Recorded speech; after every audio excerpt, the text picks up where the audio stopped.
કરવામાં આવી રહ્યા છે। 2 મહિના પહેલા જીએલએસ કોલેજ નજીક થયેલા તોડફોડ અને હત્યાના પ્રયાસના કેસમાં નવરંગપુરા પોલીસે તેની ધરપકડ કરી હતી। આ કેસની તપાસ દરમિયાન પોલીસે આરોપીને ઘટના સ્થળે લઈ જઈ સમગ્ર ઘટનાનું રિકન્સ્ટ્રક્શન કરાયું હતું। જો કે આ દરમિયાન પોલીસ કસ્ટડીમાં રહેલો આદિત્ય રાઠોડ એકદમ બિંદાસ્ત અને આત્મવિશ્વાસભર્યા અંદાજમાં જોવા મળતા લોકોમાં અનેક ચર્ચાઓએ જોર પકડ્યું છે। જ્યાં સોશિયલ મીડિયા પર વાયરલ થયેલા વિડીયોમાં અનેક સવાલો ઉભા કરી રહ્યા છે, જે હાલ પોલીસે કેસમાં વધુ તપાસ શરૂ રાખી અને સંડોવાયેલા લોકો અંગે માહિતી એકત્રિત કરવાની પણ કાર્યવાહી હાથ ધરવામાં આવી છે। બનાવની તારીખ છે 3 આપણે બીજા મહિનાનો બનાવ છે 9 તારીખે બનાવ બન્યો।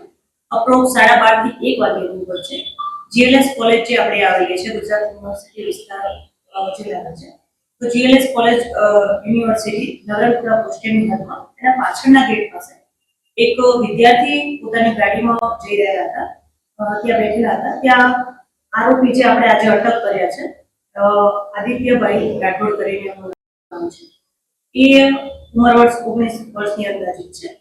જેઓએ પોતાની સાથે 2 અજાણ્યા એમના મિત્રો જે છે એમની સાથે પોતાની કારમાં અને એક્ટિવા પર આવીને એ જે ભાઈ પોતાની ગાડીમાં બેઠેલા હતા ડ્રાઈવર સીટ ઉપર મારવાનો પ્રયાસ કરેલો હતો, જેમાં એમનો બચાવ થઈ ગયો, પણ ગાડીના કાચની